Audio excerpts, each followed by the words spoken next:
I can't get my screen. Yeah, my connection is unstable actually. I might take this downstairs quickly and I'll connect back up. It's just come up that my connection's unstable, so I think I should go downstairs. I'll put you close to Sorry. It's Tuesday the 9th of June, and sorry for the slightly late start due to internet issues. Can everyone hear me okay? Good. If when you're not speaking, if you could mute yourself, then that would help the recording, I think. So the first item is to elect a chairperson. Have we got any nominations? Councillor Comfort?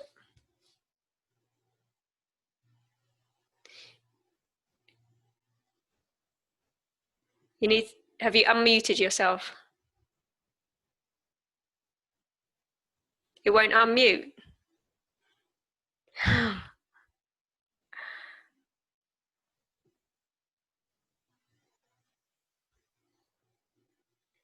maybe Jill can unmute herself. Okay, yes. I would like to propose Councillor Dr. Scott.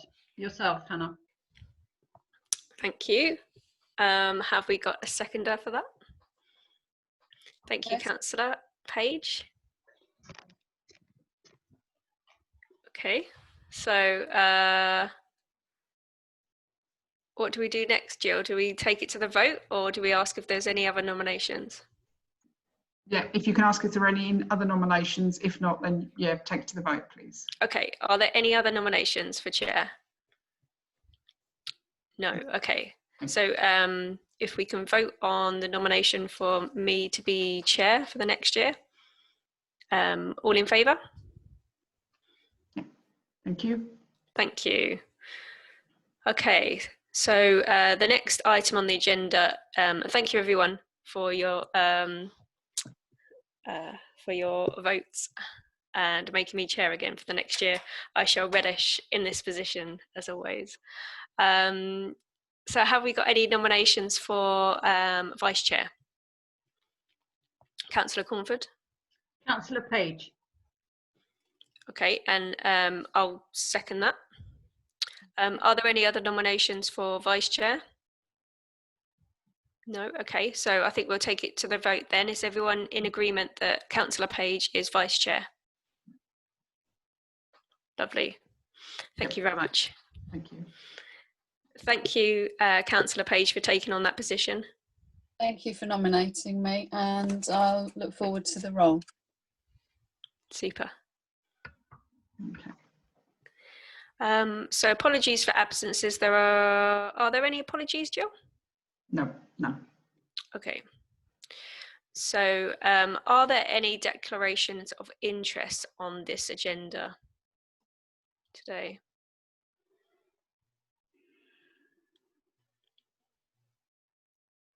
No.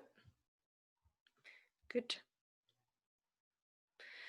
So moving on to the minutes of the last meeting, are there any comments or amendments to be made on those minutes?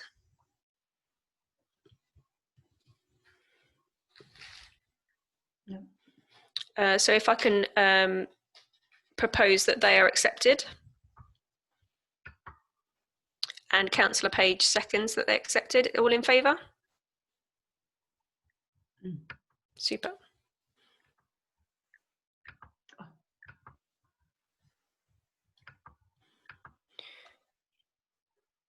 So on those minutes from last month, there was an announcement about the trees in Lymington Green, and about the fact that we were going to be asking people to adopt them, the people that had planted them, and also it was then extended to some people in Westgate in Bloom Society or the committee.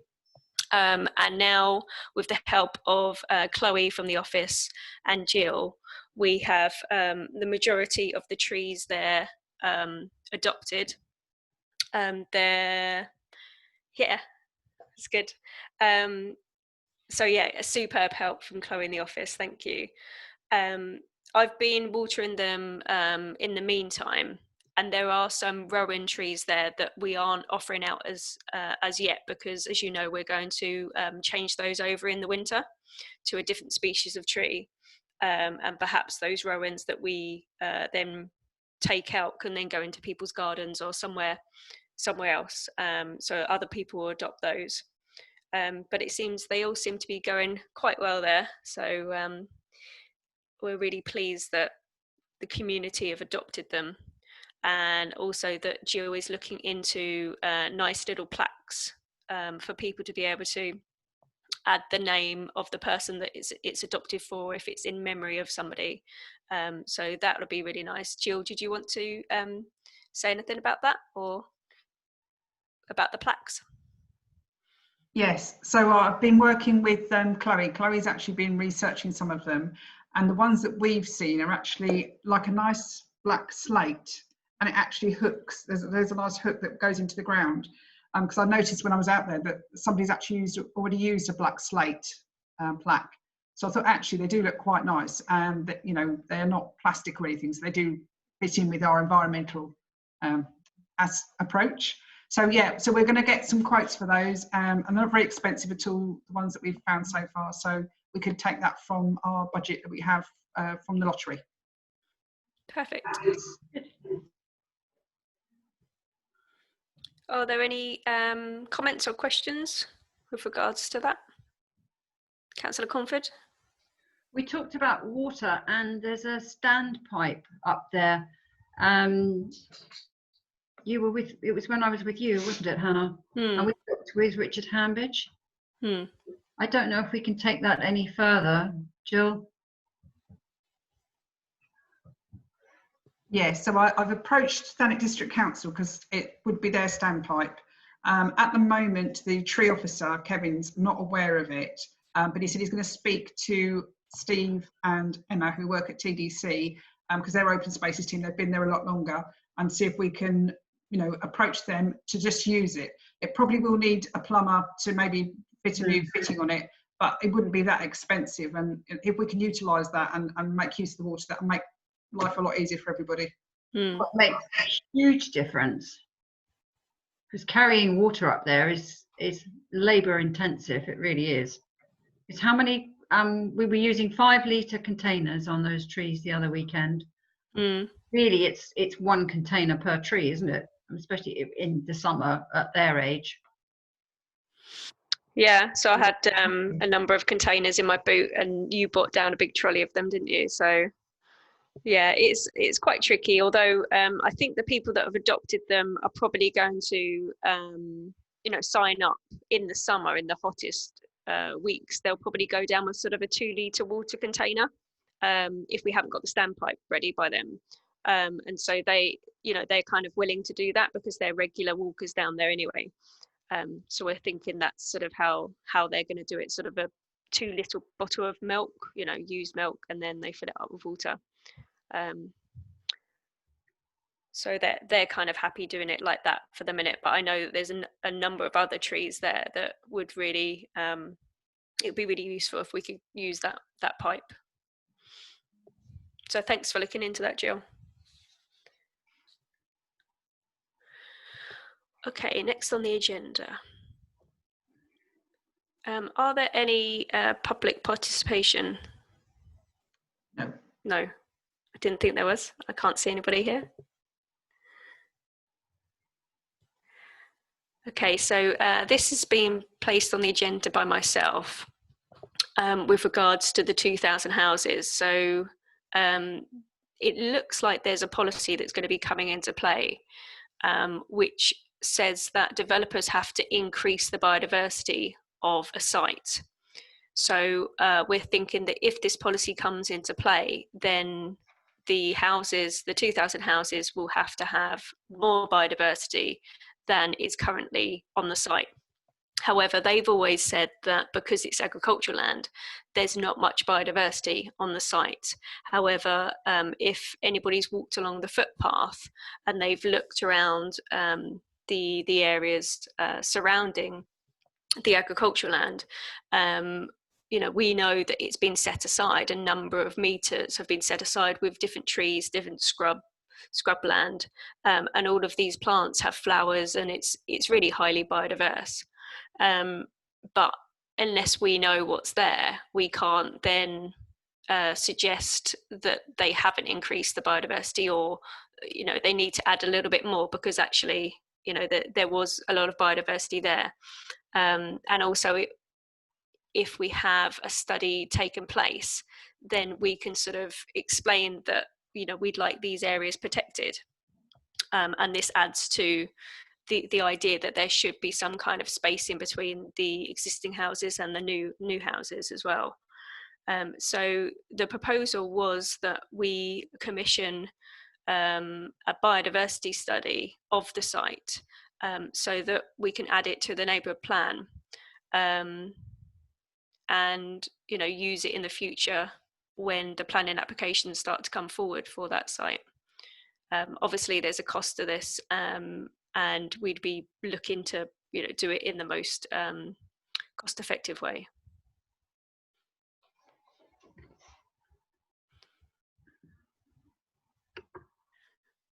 Sorry, the video is minimized there. Does anybody want to speak on this issue?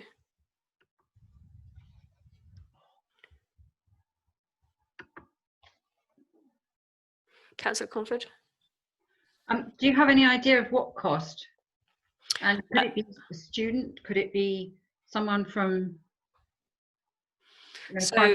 Canterbury? Yeah, so there is somebody that works for Kent Wildlife Trust, who is an excellent botanist, and I know that they charge kind of a day rate, and so we could go and ask them, you know, how many days do you think it would take them to sort of walk around this and write a report, and the day rate is sort of, off the top of my head, I think it was £120 per day. So we're not sort of looking at consultants' rates of sort of £500 a day. You know, if we're sort of thinking it might take 3 or 4 days, then it's, you know, it's sort of around the £500 mark to get a study done, something along those lines. But that's just off the top of my head. Councillor Cornford. Well, personally, I don't know about the other committee members, but I think that's well worth it, because evidence of what we're saying is really, really important, you know, to back up our support for the biodiversity of agricultural land. Councillor Page? I just wonder whether we should go by the rules and get 2 other potential quotes so that we've got the official comparison that we would need. Definitely.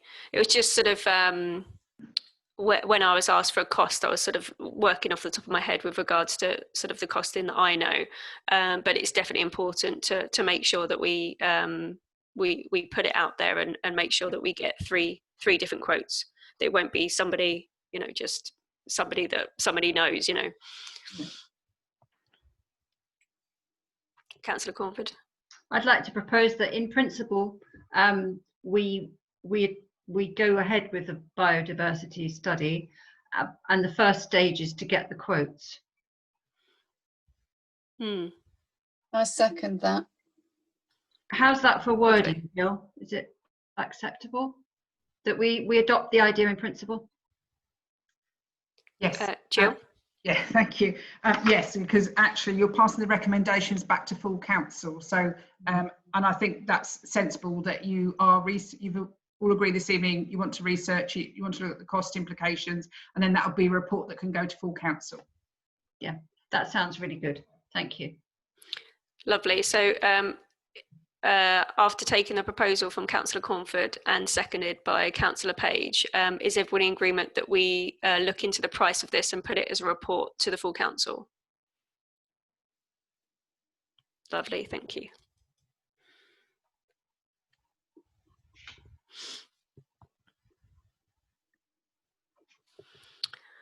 So next on the agenda is the terms of reference. This was a clarification from the last meeting. So what we have is on the Planning, Highways and Environment Committee, we have a sentence that says that we look at the general environment. However, the slight amendment to that was that we look at the general environment and environmental sustainability, just to sort of make it clear that these are the type of things that our committee particularly looks at. So the things on our agenda tonight, such as the tree warden or the tree and biodiversity warden, these are the type of things that we as a committee are looking at. So I just wanted to clarify that on our terms of reference. So it's literally an addition of 3 words and environmental sustainability to the planning, highways and environment terms of reference.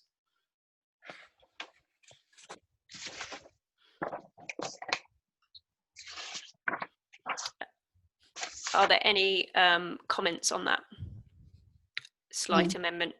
No. Okay, so if I can make that proposal, have we got a seconder for that proposal? Councillor Wallin, thank you. And is all in favour? Thank you.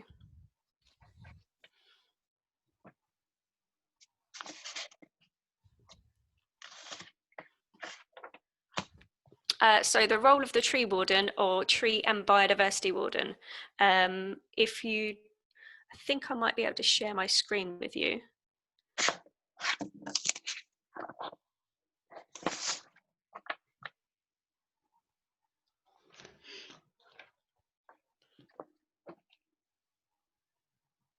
Share screen.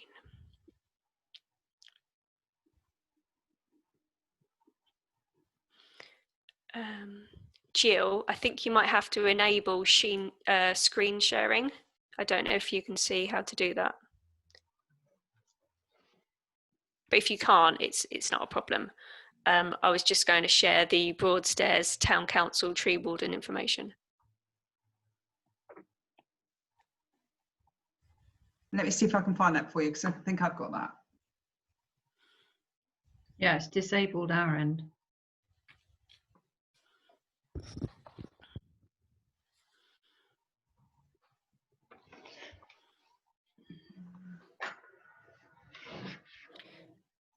I think everybody had that sent round. Yeah. The Broadstairs and St Peter's tree warden documentation, it just looks brilliant. So it says that it's a national scheme whereby parish and town councils are able to adopt a volunteer or volunteers to undertake the following roles. Be a contact and support for all things tree related in their local area, including reporting on trees that are subject to a tree or planning application with the local authority.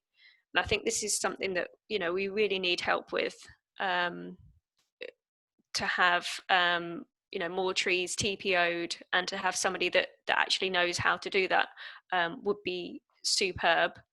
You know, things like reporting on early signs of pest, disease and vandalism to trees, gathering information, surveying and recording information about trees in the local area. So, you know, could we have somebody that would map the trees in Westgate and particularly, you know, map the trees that we'd like to have a TPO placed on them. So this looks like a really wonderful scheme. Have we got any comment to this? Oh, you've shared it. Brilliant. Thank you. And as you can see, Karen has taken up that position in Broadstairs and is doing an amazing job. That's Karen Mackenzie. Yeah.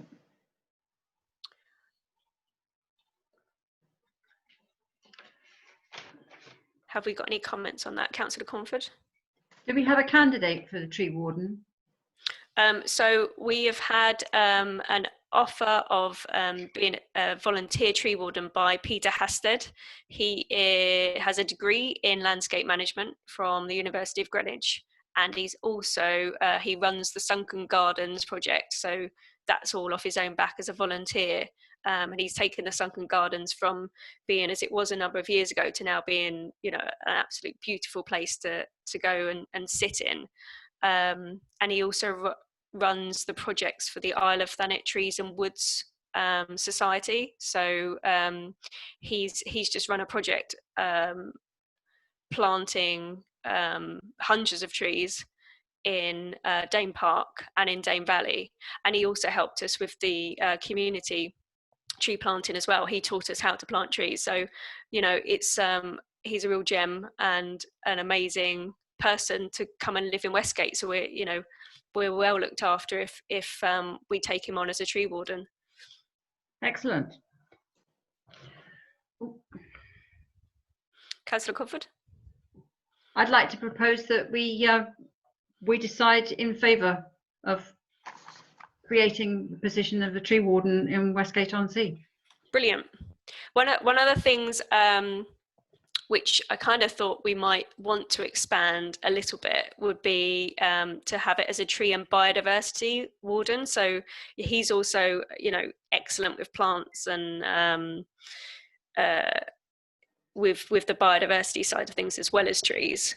And I know that he could assist with, you know, things like the railway station planting, you know, advise people on, you know, maybe the Westgate and Bloom, what plants to plant for insects, for biodiversity, for bees.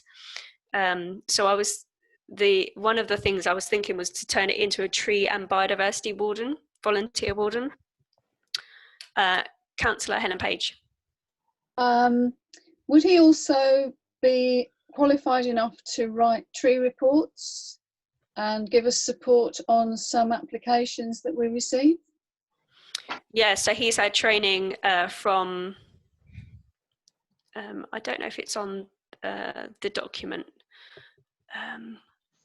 It's the same training that Karen Mackenzie had as well. So, I mean, he has a degree in these type of things, but he also went on a tree warden course, which is run by David Carey at the Kent Tree and Pond Group.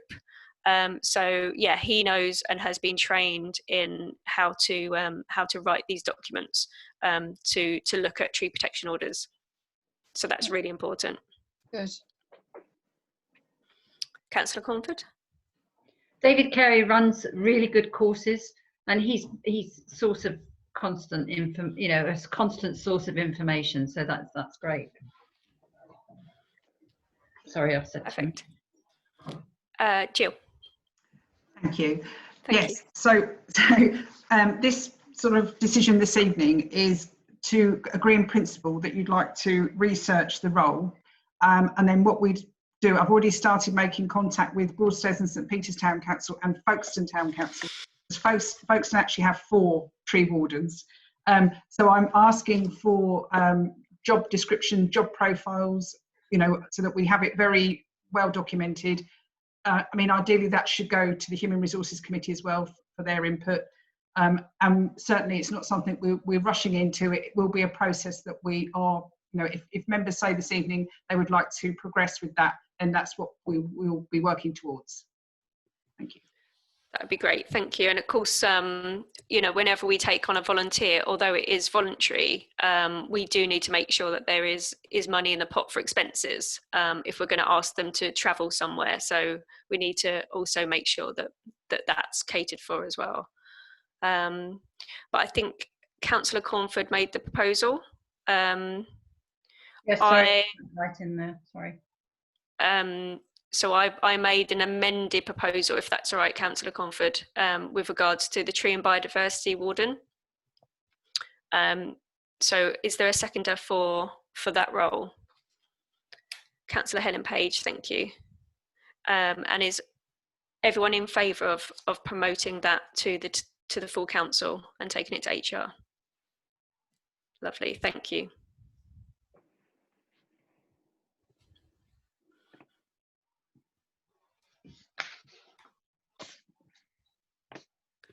So we've had some planning decisions by TDC.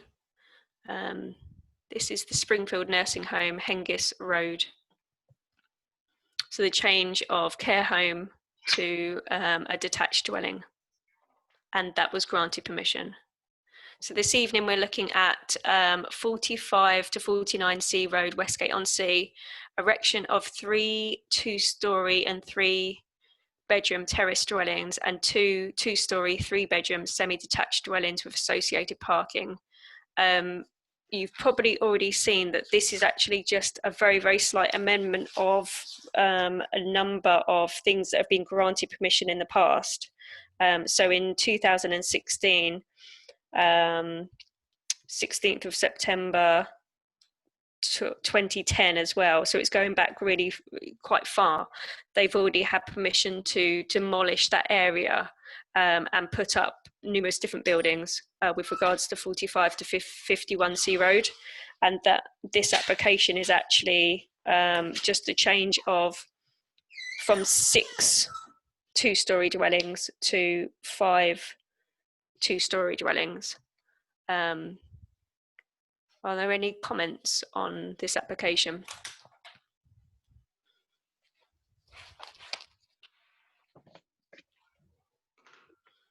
Councillor Page. Just an observation, really, to say that the reduction by 1 dwelling is to allow for turning head near the entrance to St Clement's Road, which seems to make common sense for the traffic coming off such a small road. Yeah, it seems to be a benefit, doesn't it, to have this reduction here. Councillor Cornford. We've always mentioned the flow of traffic coming out of St Clement's into St Mildred's, which is quite a busy road. It's a wide road, and perhaps we could request adequate indication for traffic, either on the road itself, or I hesitate to say signs, because we've got so many signs. I don't know if anybody else has got any ideas on that, or whether you agree with that, just so that drivers are aware that traffic is coming out of that St Clement's Road, because at the moment it's quite quiet. Or do you think that's over-egging it? Do you think that's excessive?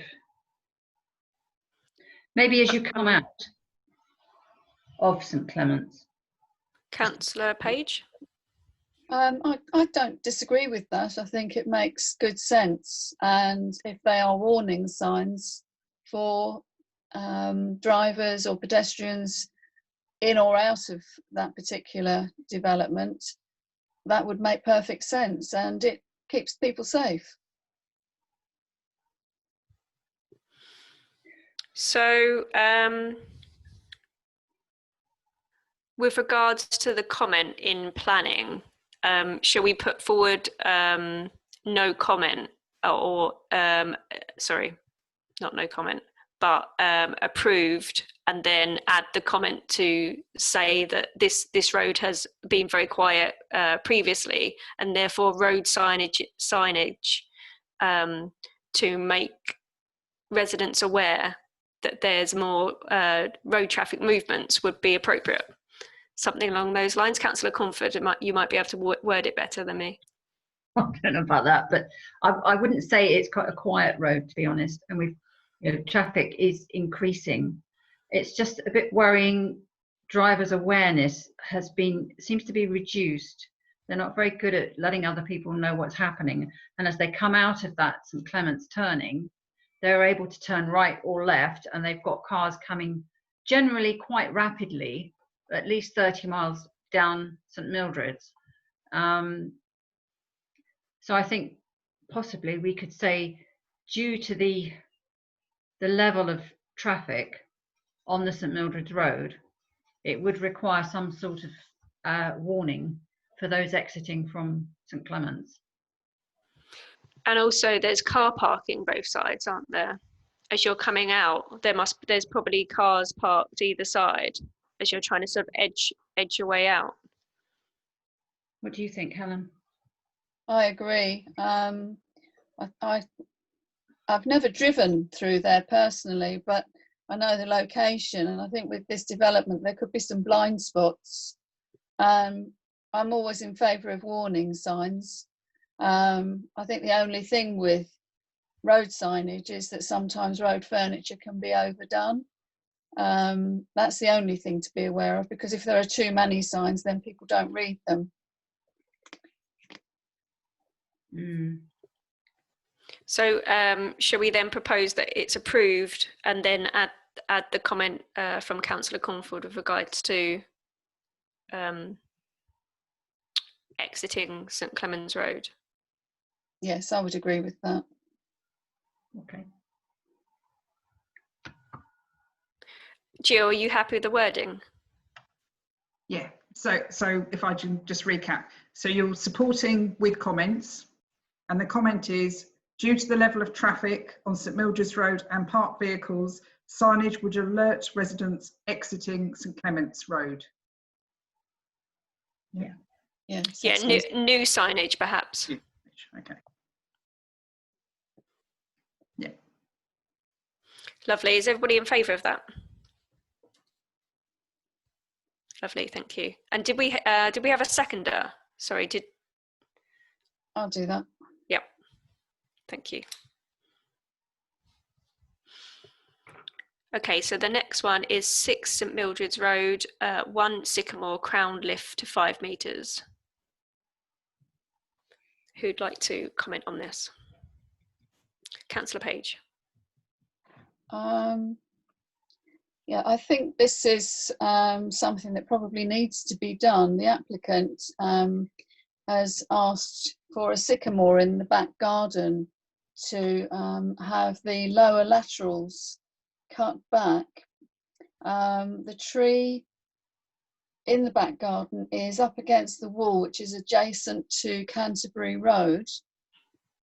And there is excessive overhanging from this tree over the wall to the bus stop. And the lower laterals, which I just mentioned, are starting to hang over the inside lane on the A28 Canterbury Road. So the request is for the lower laterals to be taken up to a 5-metre height on the roadside and removed back to the source to alleviate this overhang. And I think it's really necessary because it's a public highway and it's a health and safety issue if the tree continues to grow in the way it is. So personally, I feel that that probably needs to be done. The tree is healthy, by the way. Perfect, thank you. Excellent. So would you like to make a proposal, Councillor Page? Yes, I propose that we approve the work that has been requested for reasons of protecting the public highway and for health and safety of pedestrians. Perfect, thank you. And Councillor Cornford's a second, thank you. All in favour? Lovely, thank you for that report. So we come on to the last one, the St Mildred's Bay, St Mildred's Gardens, Westgate-on-Sea. This is the PABS application. The change of use from a cafe, use class A3 to a mixed use bar and cafe, class A3 to A4, together with alterations to fenestration of store and existing cafe and alterations to the boundary treatment. The description of the application has now been amended. So we've had quite a lot of residents with great concerns about this. Mainly the concerns over the opening hours. So the proposed opening hours on the licensing agreement is Sunday to Thursday in the morning until midnight, and then Friday and Saturday until 1:30 in the morning. Bank holidays, and on the following day of Christmas Eve, it will be open until 2:00 in the morning, and New Year's Eve 3:00 in the morning. So they're the opening hours of the amended license. So in order for this license to go ahead, it can only be applied once the planning application goes through to change it from a cafe to a bar, because a cafe can't have this kind of license. It needs to have a bar planning application. So that's the first thing with regards to the opening hours. Just in comparison to other places in Westgate, Millie's Bar next to Pav's, or the yeah, I think it still will be called Pav's, I'm not too sure. This Millie's Bar is open until 11 o'clock. And a number of years ago, I think they wanted to open later, but it was turned down. So it will be quite a difference between 11 o'clock and 1:30 in the morning between the two venues. Also, Finn Bars is only allowed to be open until 11. And other places in the town are mainly sort of 11 o'clock or 10:30 closing. So I'll leave. That's my start anyway. So is there anybody else that wants to speak on this? Councillor Helen Page. Purely at the moment, in terms of the opening and closing times that you just described, I really feel that there should be fairness across the board for these businesses. I do think the hours for this change of use are excessive and will generate other issues or potential problems, mainly for residents nearby. But just in answer to your immediate question, I think there should be fairness across the businesses in this category, in terms of the opening and closing times as you've stated them.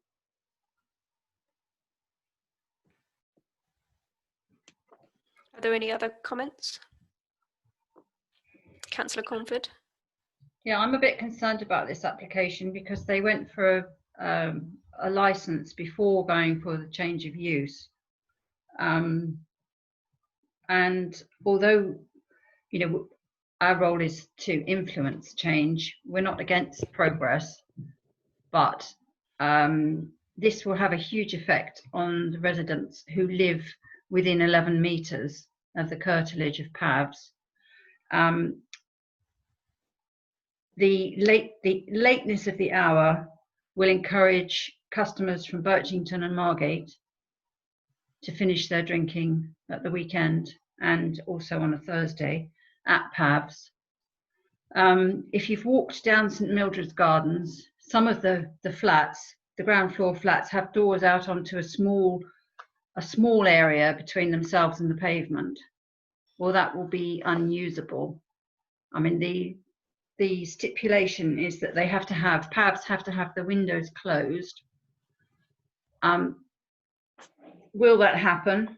And what happens to the number of people who come and use the premises? I can see exactly why he's chosen to do this, but it's just in the wrong location. And it's right on the edge of the conservation area.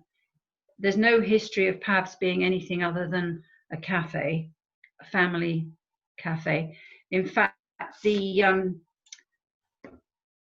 report, the flood report from Tridax that Glickman had commissioned, refers to Pav's as Par's Tea Garden, Cafeteria and Restaurant, which is probably something and nothing, but it's going to be a restaurant and a pub with the change of use. It's just, I think we really need to push for some compromise. We really do, because to have on a regular basis, for it to be open from 8 AM until 12:15, and also to have the off-license sales from 10 until 11, 10 AM until 11, and a family beach, and especially at St Mildred's, because there's always sand at St Mildred's. The tide doesn't come right up to the promenade like it does in Westgate. And it's just, he's gone about it in a very strange way. It's almost as if we hadn't picked up on the fact that it needs a change of use. It would have become just a pub with no food or anything.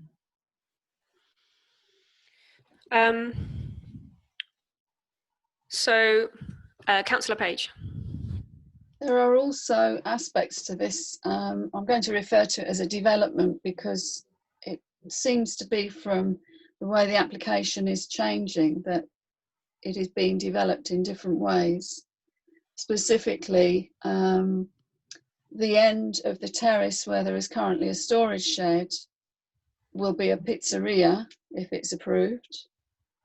And the plans are also including a roof terrace on top of the existing cafe building, and the development of doors and windows on the outside, which will change the wall and the perimeter of that building. And these particular issues are causing concern for local residents. In particular, the roof terrace is concerning people who live in Marine Heights, because they are concerned that individuals will be able to see into their properties, directly into rooms in their homes. Jill? I think we've lost Councillor Walling. I can't see him. Can anyone else see him? No. Oh, he's just slipped off. Yeah. Okay, I just wanted to alert you to that. Okay. And the pizzeria is concerning people because they're concerned about odours, smells, and the possibility of smoke emitting from a chimney which may be attached to the operation of cooking pizzas. They're worried about the perimeter and the wall changes because a couple of the residents believe that these are flood risk deterrents, although they are attached to a premises. It is close to the edge of the esplanade, so when there is severe weather, it can come up and over. The flood risk assessment doesn't indicate that there is immediate danger for flooding of a serious type, but it does indicate on one particular page under paragraph 7 that the risks have been considered for flooding hazards associated with the site, with the following mitigating measures required in accordance with building regulations.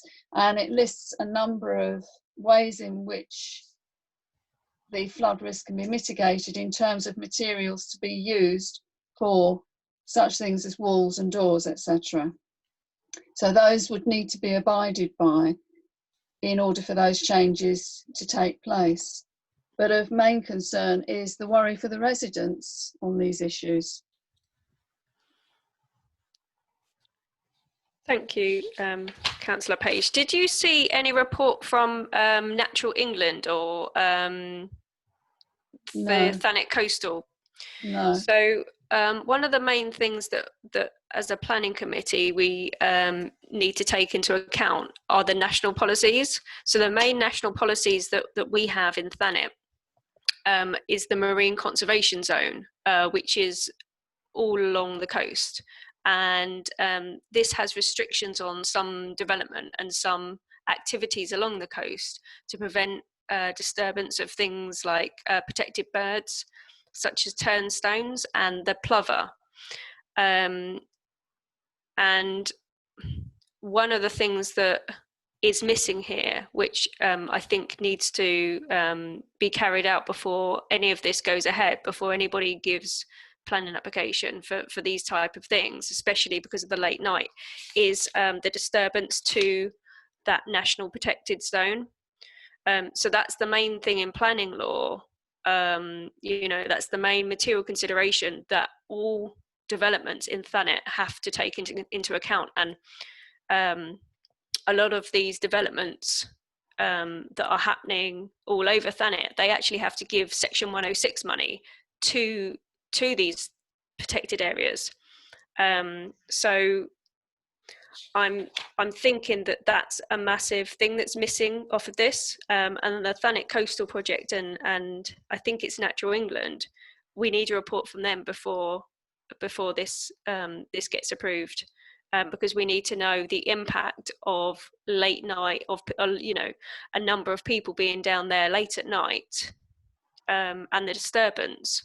And then perhaps if there was some negotiation with regards to the opening hours, would it be that it wouldn't be so disturbing if it was only until 11 o'clock at night, because the birds wouldn't be disturbed, you know, sleeping. They've flown miles from, say, you know, South Africa or wherever, and they actually need to get their night's sleep. So if we've got large groups of people down the beach late at night, after midnight, up until, you know, 1:30, 2 o'clock, is this, you know, the type of disturbance that they want to prevent in the coastal zones? And I think that's the reason why we have these protected areas. So I think that's one of the main things that needs to be noted, that they haven't taken note of our biggest material consideration here.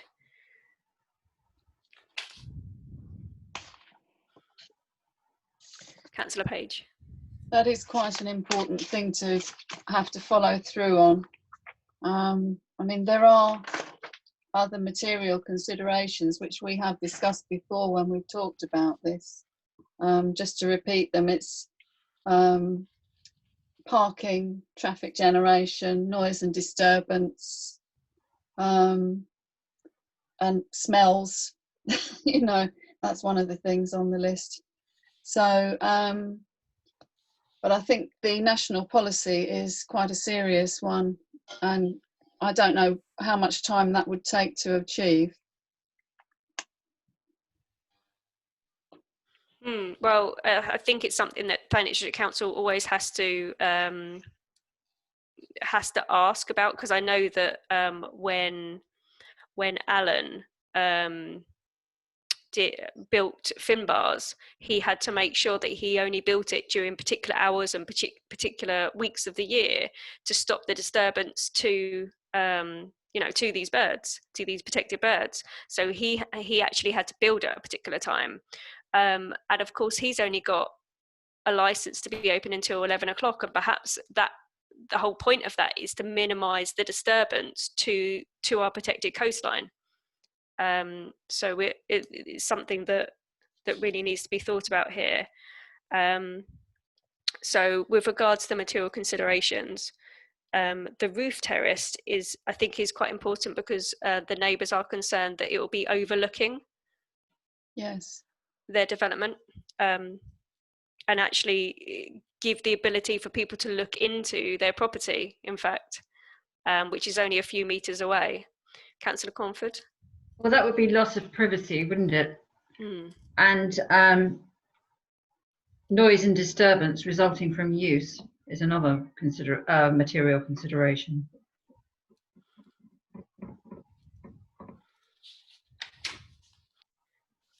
Councillor Page. There is another new aspect to this development which is concerning some of the neighbours and have objected to. 2 fascias and signage which will go up on the north and west sides of this site.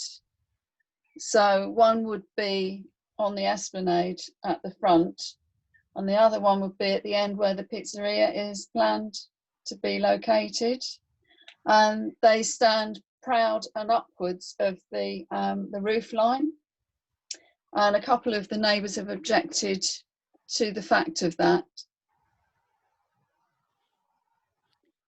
So with regards to advertising signs, I think there are certain laws so that they're in keeping with the rest of Westgate. So if they're oversized, then it's not appropriate. So that is something to note down as well. Councillor Wallen, did you want to make a comment? So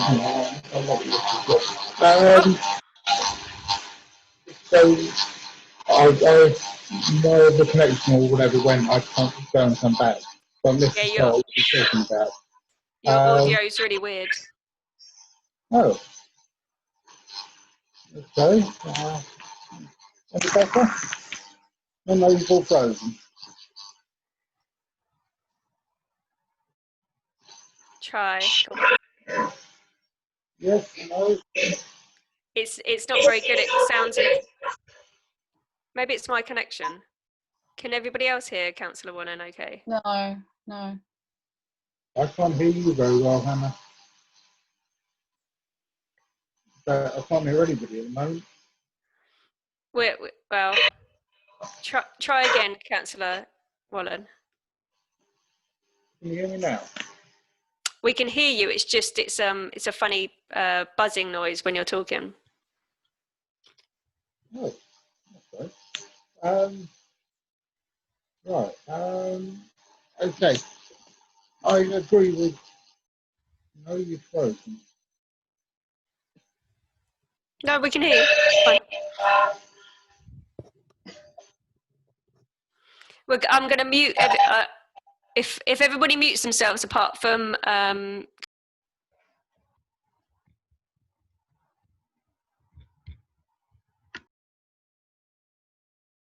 Any better? You're nodding. That means probably better. Okay.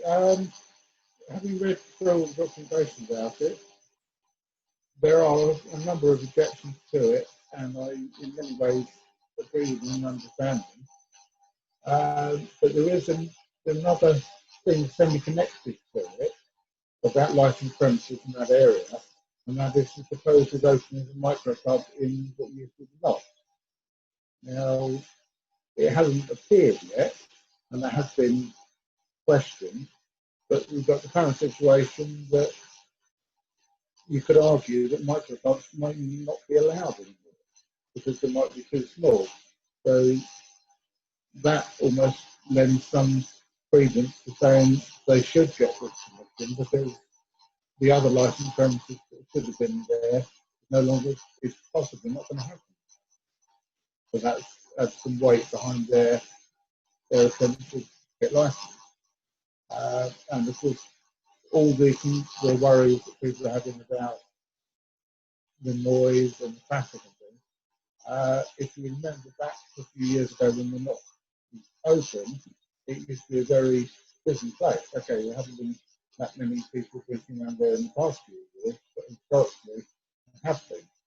So that might have some reference to whether you can complain about something that is potentially going to happen shortly, but was happening previously.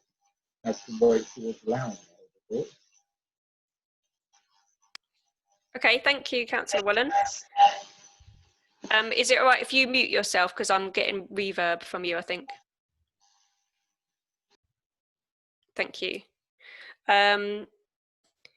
The argument that micropubs might not go ahead isn't material planning argument. However, I see what you mean, and also because obviously the size of it, there won't be a problem with regards to COVID. So people obviously can space out. So I understand that argument.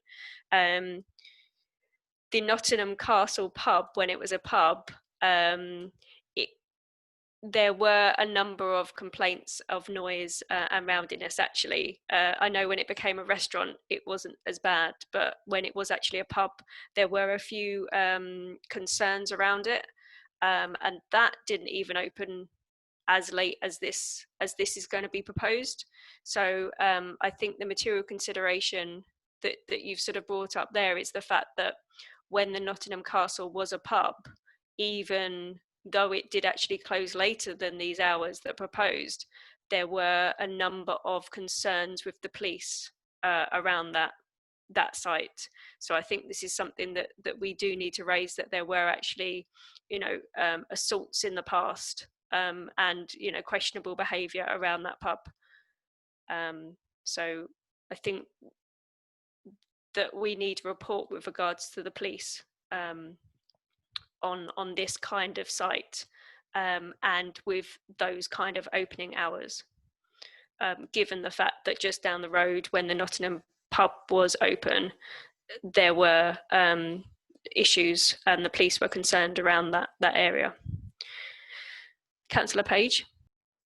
It's interesting you mention the police, because amongst the papers for this application there is no report from the designing out crime team, which is more normal these days than not, but it's not with this application. So perhaps that is something else we could request.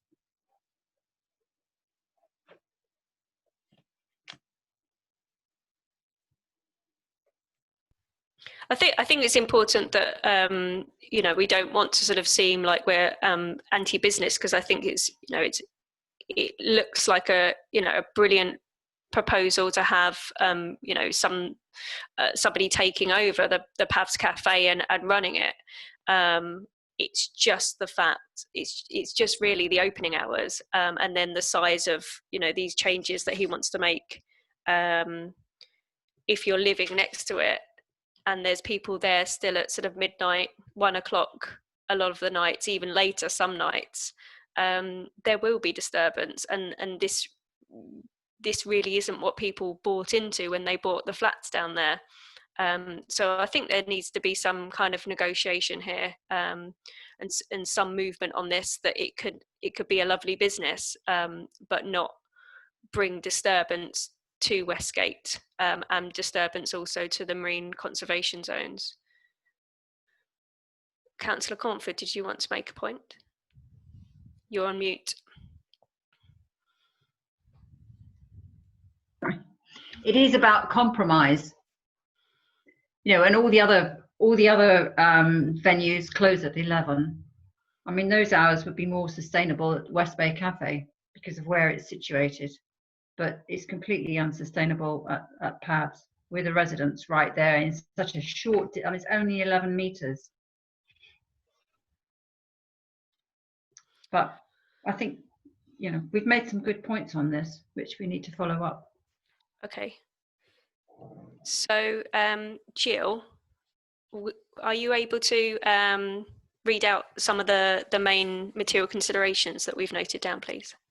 Okay, right. Thank you. So I've got overlooking and loss of privacy, noise or disturbance resulting from use, the fact that you need a designing out crime Kent police report, or you suggest that they, smells and fumes. I had highway issues, but I didn't know if you want to include that. I know that was a previous concern. Yeah, I think one of the things is that there will be sort of, you know, because it's open much later than other places in the area, then people might get taxis to it or might get taxis from it at sort of, you know, 1:30, 2 o'clock at night. Yeah. Councillor Page? So that's traffic generation, isn't it? Yeah. I think that's how it's termed. And then the last one I had was the Natural England Planet Coast report about the birds. Yeah, so it's important to have the national conservation zone, and there needs to be a report on the impact on that national conservation zone. Okay, that's all I had. Thank you. Councillor Conford? Worst case scenario, you could drink alcohol from 8 in the morning until 1:15, which could result in unsociable behaviour in a residential area, predominantly residential area, especially as there's historically they had problems at the Nottingham Castle pub, which closed at 11. Yeah, so if possible, before you send that report, Jill, you can always pop it to me, and we can add in those sort of extra bits. Lovely, thank you. So are all those material considerations agreed by all the councillors? Lovely, thank you. So that's a proposal that it is rejected with comments. Seconded. Thank you. And all in favour? Thank you.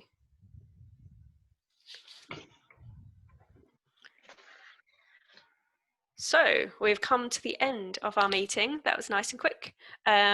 Tuesday, the 14th of July is our next meeting. So thank you very much. If you would like to stop recording, Jill.